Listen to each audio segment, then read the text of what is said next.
So in this lecture, let's see Jupyter Notebook installation and overview. So Jupyter Notebook comes with Anaconda distribution installation, and we will see the features that are available in Jupyter Notebook, like how to create a file and rename a file, or how to upload or download a file, or how to create checkpoint or revert to a previous checkpoint, and different kernel options that are available inside Jupyter Notebook. So now let's open Jupyter Notebook. So let's go to Anaconda Navigator, and here you can see Jupyter Notebook, and click on this launch button. This will launch Jupyter Notebook, and this is how it looks. So Jupyter Notebook, this is a web-based tool, and you can see it is opened in our local machine, local host. And you can open Jupyter Notebook either from Anaconda Navigator, or you can directly open from Start menu as well. And if you are using Mac operating system, you can open Jupyter Notebook from terminal by typing Jupyter space Notebook. So by using Jupyter Notebook, we can document any features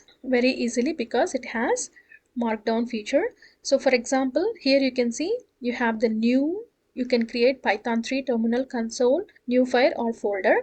You have these different options to create new files, and you also have the upload file. That is, you can upload other files into your Jupyter Notebook as well by clicking upload button. So now let's click on new Python 3. So this will launch a new Python notebook. So if you notice here, it is named as untitled. So click on this, type demo and click on rename. So that will rename the file from untitled to demo. And you notice the file extension, it is IPYNB. And these files will open only inside Jupyter Notebook. And in the future, if you want to open this file, just select this demo from here. That way you will be able to open this file in the future. And if you notice here, this is the cell. In this cell or box, you can write the Python code, and it executes cell by cell. If you have multiple cells, it will execute cell by cell. And you can download this file as well. So file, download. So that way you will be able to download this file and share it with somebody else. And make sure you click on save. So that way it will save and create a checkpoint. So let me write a small Python program here. Print welcome to Jupyter Notebook, and either you can click on this run button or you can click on shift enter. So you can see the output down below, welcome to Jupyter Notebook. So print is a function that is used to print statements. And if you want to know where exactly this file is getting saved, you can type pwd and shift enter. So this is where my file is getting saved.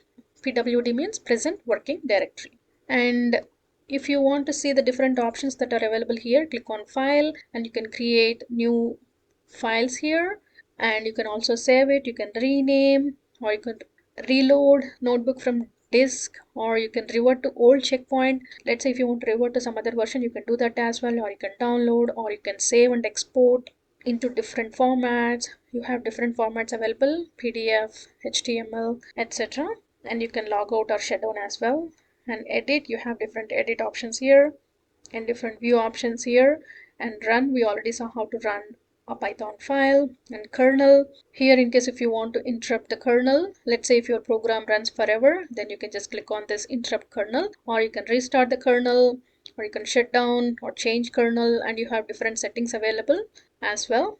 So just to review what we learned in this lecture, we saw how to launch Jupyter Notebook from Anaconda Navigator, or you can launch from your start menu as well. And we were able to write a small Python program and saw different options available inside Jupyter Notebook. All right.